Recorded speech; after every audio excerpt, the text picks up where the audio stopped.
ActionSA has announced 3 new councillors to join its Tshwane caucus. The councillors will be replacing councillors whose contracts were terminated on suspicion that they were working with the EFF and ANC. ActionSA will now have its full complement of councillors at Wednesday's council meeting, where a new mayor is set to be elected. Now, on Friday, special council meeting to elect Tshwane's new mayor collapsed when DA multi-party coalition members stormed out of the chambers, citing their disgruntlement with the Speaker's refusal to concede to their demands.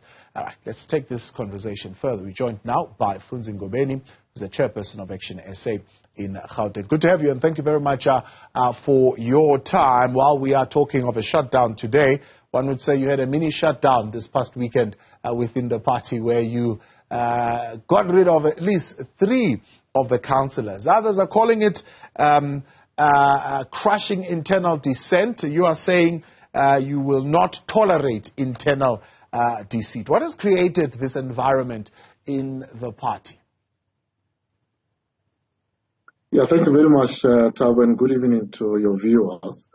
Look, I think we are living in quite interesting times when we find that we are in coalition governments across the country, and ANC is about to be dislodged from national government in 2024, and they are pulling all the stops to remain in power. And one of those is to work with small parties. They've even roped in the EFF as well, and in some cases they try to also, bribe councillors from the coalition bloc, and we have seen that happening in Johannesburg, and we saw that ugly head as well here in Tshwane as well. So it is those factors. I think it is the last kick of a dying horse. We must trample ANC and finish it in 2024, so that we can be able to really bring the country back into normality. At this particular moment, we are living in abnormal times, and we have to be quite decisive when we approach these situations. You're calling it decisive, a manner of dealing with discipline issues, but the members who've been kicked out are calling it some degree of dictatorship and operating in fear, where they feel that if they raise debate on issues, they stand to be expelled or to be dealt with in the manner that you have. No, that's far from the truth, Tabo. I think we have been saying, in the previous times, I think our national chair was on your station as well, that we do have caucus meetings, and it is in those caucus meetings where councillors will debate on items, and eventually they then resolve on how they are going to then approach items in the council. And in that particular case, councillors will also have an opportunity to indicate if they disagree with any item. And even in this case, they do have a right to then raise up their issues. But otherwise, once we go to council, then we vote together and make sure that we follow the mandate as we have agreed, all of us who are councillors in that caucus. So that's the nature of the beast. How different are you then from the ANC as far as this question of the party line? I remember some time ago in my days when I was still on the radio platform, I spoke to Mr. Mashaba. At the time, it was around the question of MPs voting with their conscience in Parliament. Then he was fully for that, fully behind the question of voting with your conscience and not following the party line. In his own democratic party that he says he runs, he doesn't allow that. Why would you want to curtail that if you previously believed it was a good form of democratic expression? No. Actually, we do have we do support that particular point. I mean, in our constitution, it's quite clear that if Ngobeni wants to vote on his own conscience on a particular issue, it is at that caucus meeting that Ngobeni will then debate issues, and eventually, if the majority of caucus move the other way, Ngobeni can then write to the national leadership and say, look, We debated the issue in Caucus. I still do not agree with it. I want to vote on conscience, and I want to do so based on 1, 2, 3, 4 factors.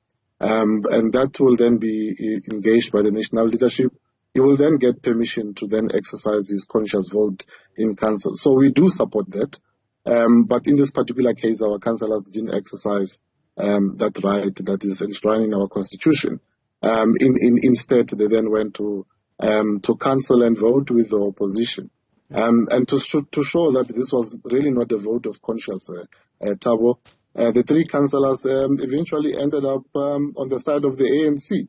When the rest of the caucus the other day was on the left side, these councillors were with the ANC caucus and singing with them and celebrating with them, confirming that all our processes were actually vindicated. So that's the situation that we have, and it's a pity because these are very good individuals that we have known, that we have worked with them very well. But I guess the dirty hand of the ANC have actually reached them, and they couldn't resist, and it's quite unfortunate. But now we have the 3 new councillors that we have just appointed. They've gone through the process, and on Wednesday when we go to council will be a full caucus, and we hope that we'll be able then to continue voting for a coalition mayor on Wednesday.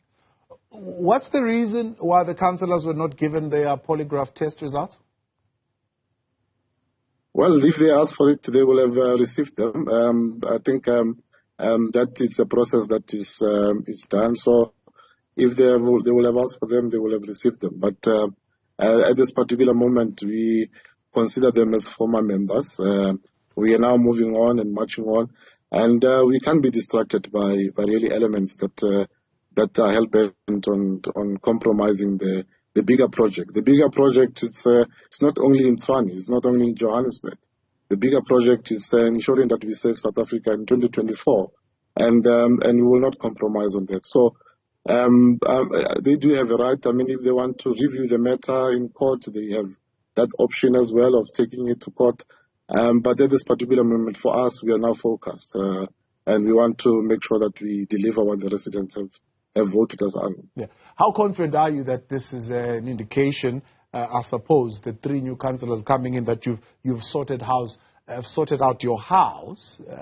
Because others feel it's not just the 3, or maybe not just the 4. It could be more within the party who feel this way.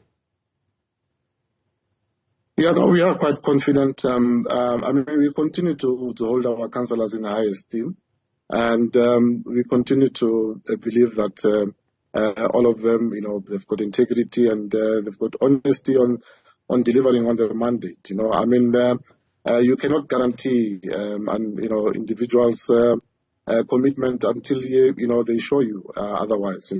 But for now, we believe that the 19 that we have in the city of Tshwane and others in Joburg and Ekurhuleni, we have full confidence in them, and we believe that they'll be able to deliver on the mandate. So we are confident. We just worried that the other political parties who are with us in the coalition, have not really, undertaken the similar actions that ActionSA have undertook. We hope that their internal processes, whatever they are, will be able to ensure that we go through Wednesday and we are able to get the coalition mayor. And it's very important that we do so, because the next step will be to vote out that speaker that is being placated by the ANC and EFF there, and bring the speaker that will be able to deliver for the people of Tshwane. So we are quite confident, and we're looking forward to Wednesday. Yeah. How do you speak of voting out a speaker? What not grounds are you going to be voting out a speaker? I mean, you need to forward a motion of no confidence in the speaker who's only been there hardly a week. Yeah, no, we're going to remove them. We know that there's no reason why he ended up there. Of course, the ANC obviously used the small parties, to placate their arrangement with the EFF. But we are decisive on that. We are quite clear. We've got our own candidate that we want to ensure that she holds that position. and we're going to bring her back. It's unfortunate that we couldn't do it the other day because of the DA votes that were counted as spoil votes. But we need to come back. We'll definitely put a motion of no confidence on him and put on the speaker that we believe will be able to deliver. This individual that was already there, I mean, you already shown us in the last week that we were in council that he doesn't know what he's doing. And he doesn't actually know the rules of council. So we will make sure that we remove him and put the speaker that we think that will be able to deliver. Yeah. And your line of march then to your councillors is that Silas Brink is the man to be the mayor? Yeah, of course. I think that decision has been made, that the mayor will come from the DA, and the DA have gone through their own processes, and they've given us Silas Brink. We'll vote for him, so that we can be able to get the city moving. It's very important that we must do that as quickly as possible so that we can stabilize. I think, coalitions have really not, put themselves in glory in the past few months and years. I think it's now time that we need to stabilize and move as quickly as possible in delivering service to our residents. That's the most important thing that we must do, and it must be a priority. So that's the mission, that's the mandate, and we'll make sure that it happens on Wednesday. Funzi Ngobeni, I appreciate your time. Thank you, sir, for coming on tonight. Chairperson of ActionSA.